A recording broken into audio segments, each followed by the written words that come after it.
Hi there, Roger Burnley here, and I have another video for you. What I'm going to do now is continue on with giving you some little vocal tips or pointers, and hopefully that will answer some of your questions, give you some techniques that you can use at home to basically improve your voice or get better or maybe even correct some things. So what I have, I'm going to use several different people through these series of videos that I'm going to do for you. And first of all, today I have JC here with me. Hey there, JC, how are you? Really good. Good, good. So first of all, I want to talk about, now you've only been coming to me a little while now. Couple months, okay.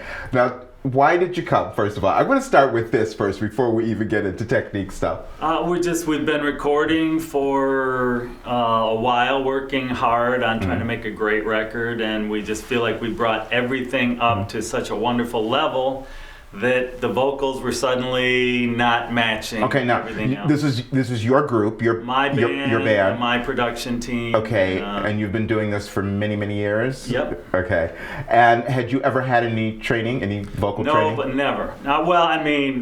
Absolute minimal. Okay, but you talked to me. You told me some issues when you first came in about what you thought your capability was. Right. Okay, well, just take me back there. Basically, I always had myself configured as I'm not really a singer. Right. I'm kind of cut out of the old school mold of like a Bob Dylan or Lou Reed or Leonard Cohen. One of those guys that's a writer and kind of has a vibe, but not necessarily a big time vocalist. Okay. And, And what do you think now after we've done a few sessions? Well, I'm very impressed. It's awesome. I mean, even just driving over here, I was hearing, what I want to hear from myself is a stronger resonator, in my, just up here, and my tone and my pitch. I want to have sustain. I want to have more control over dynamics, like how to sing effectively softly, and also, to have more power when I want it. So. Great. Now, first of all, what I did there, I wanted to bring this up. I wanted JC to talk about this because I received questions about this so much,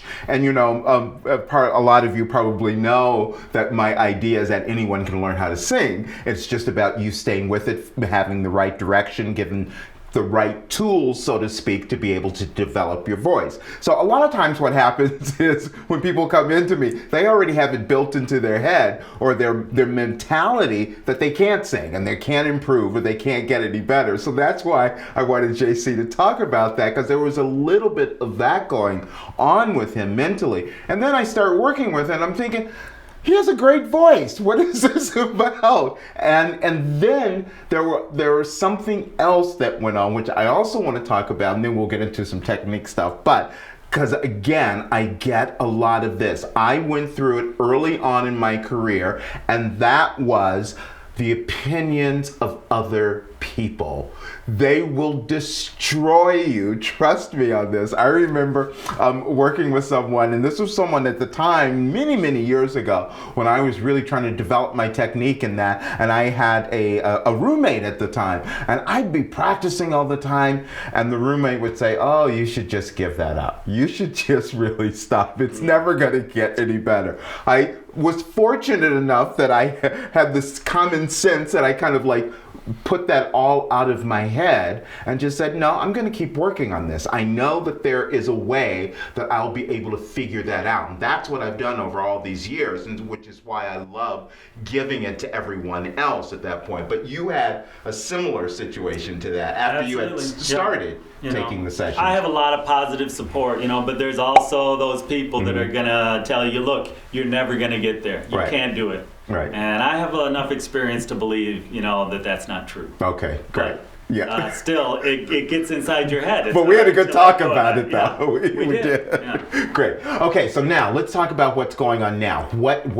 Where is it that you're feeling you want to work on something? What do you want to kind of Well, we got a recording sessions planned for February, so there's every number I'm doing, I want to redo. So there's the sustained notes. I want to feel like I'm holding my pitch and also having a really nice tone while I'm holding that pitch steady. Right. And, Let's do and that. also dynamics. But one of the things I've noticed is working with you as a vocal coach, I'm starting to sing everything louder. Yeah. And I want to remember that I don't always want to sing louder. Right. So to have that dynamic control. Okay, good. So let's work on the sustained, because I do receive a lot of questions about that. How do you hold a note? How do you maintain enough air, so to speak, so that you can sustain a note? How do you stay on pitch, actually, when you're holding a note? So I'm going to give you a few different little things that we're going to help you with that. First of all, I'm always starting with making sure that you have access to all of your air. This is not about diaphragmatic breathing yet, okay? But it is about making sure that you are not cutting off your air. And you really need to understand how your body works a bit. Your air comes through your trachea, your windpipe, and that's what allows your cords to come together, and the vibration is what creates the sound. Now, if you're doing something that's going to cut off your air, then you're not going to be able to hold a note for a long time or sustain a note. So I'm always working at first getting you to not cut off your air, even before we start talking about using this support that you hear so much about, this diaphragmatic breathing and support, because that does help you in terms of holding a note, but it also helps you in terms of really belting and projecting as well first. But we're just going to start with a few things to get JC to hold whatever note he's trying to get. Where is it? Is it in a particular song you can think of? A few songs. Okay, let's just do it. Can I check a key? Yeah, absolutely. Let's do it. 'Cause I want to make sure that's always important. I always want to make sure that when we're working on something that we're in the right key. All right, so I have one number, Time is a Healer, and the chorus is Time is a healer. Right. So that's one example. Okay. Right. Healer. Right. Now this is weird. I hit that out wrong a lot. No. But look, a lot of times, I'm always talking about vowel sounds, but in certain, because they will help to maintain the position that we want. But where you ended up, healer, right? This is bizarre, but it works. I want you to think about the R. Okay. In the word. Right. What that will do. Healer,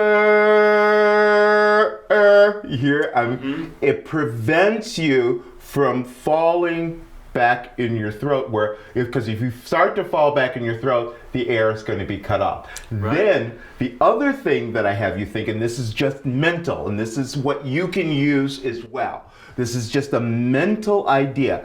As you're holding the note, there's a tendency that we will start to trail off or go underneath the pitch of that note, especially if we're not physically in a really good place. So, a little trick that you're going to use is thinking that as you're holding the note, that you're actually going up into it. You're staying on the same pitch, but having this mental idea that you're just kind of going up into it, you're going to start to hear it in a little different place. So I want you to do that again, and you're just going to hold that note as long as you can, okay? The very last one? The very last one, right. yeah. Time is a healer.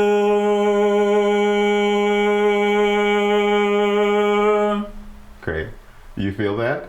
Yeah, I forgot to go to the I. No, but you didn't completely forget, because you still got some of it, and you healer. Holding it, I can feel it. Yes, yeah. That's a great technique. And and that's all you do. Then you can just let go of it. So that's one little tip that you can start practicing with, because when you start doing that, it's actually going to correct a few other problems that you may not be aware of that were going on for you. So just practice that little tip about when you're holding that note of thinking you're going up, because again, it's going to prevent you from cutting off your air, and by doing that over and over, you're developing a new kind of coordination, which is actually going to translate into the rest of everything that you're singing. So I'm just going to give you bit pieces to do. You do one at a time, and then you'll see that over time all of them come together and you have this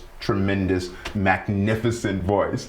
So that's a good one for you to start to work with now. So practice that a bit, and I will see you on the next video. And I love your comments, so if you have them, please leave some comments below. And also, if you'd like access to more of my free videos, be sure and check the link below. I will see you soon.